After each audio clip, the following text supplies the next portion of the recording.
Don't play headline roulette.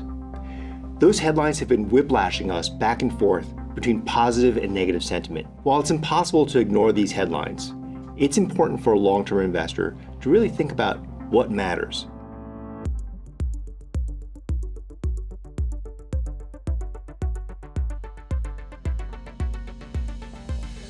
What really matters is understanding, well, where are the sources of underlying company growth?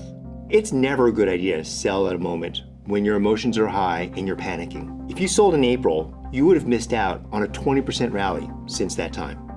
We started off the year with this consensus view of US exceptionalism. Nothing was going to stop the US equity market. It was the land of technology. It was going to be protected from any tariff announcement, and the markets were just going to go up. Small caps were on a tear.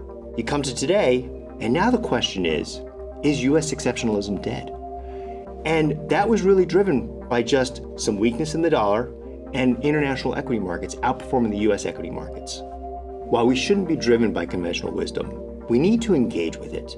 The headlines do tell us about important risks that we need to focus on.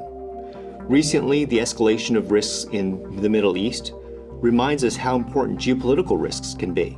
The real challenge that investors face in terms of their overall wealth creation is the fact that growth is getting scarce, you've got inflation, and you've got a concentration in the equity markets. So in order to invest for the long term, you need to think about, what are the longer term opportunities I have? You have a massive revolution in productivity that could happen because of AI. There are many beneficiaries that haven't shown up yet. You've got an energy transformation that still needs to happen to power that AI. And finally, with deglobalization, we need to reinvest in our supply chain and our manufacturing onshore.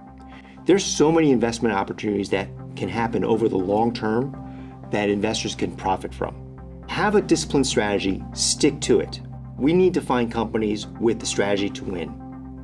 Whether that's looking across competitive moats, or if your question is on US exceptionalism, there's plenty of US companies with the right to win. However, you also have to think about Europe, Japan, or emerging markets. There are also plenty of companies out there that can generate very high returns, and as a matter of fact, you can use deglobalization as your ally by reducing volatility. And finally, defensive equity strategies is so important in this environment. Companies with stable earnings streams, thinking about the ups and downs and how that can affect your portfolio is a really important part of your long-term strategy. If investors just keep following headlines, they won't be able to access these critical areas of growth that will generate return opportunities for the future.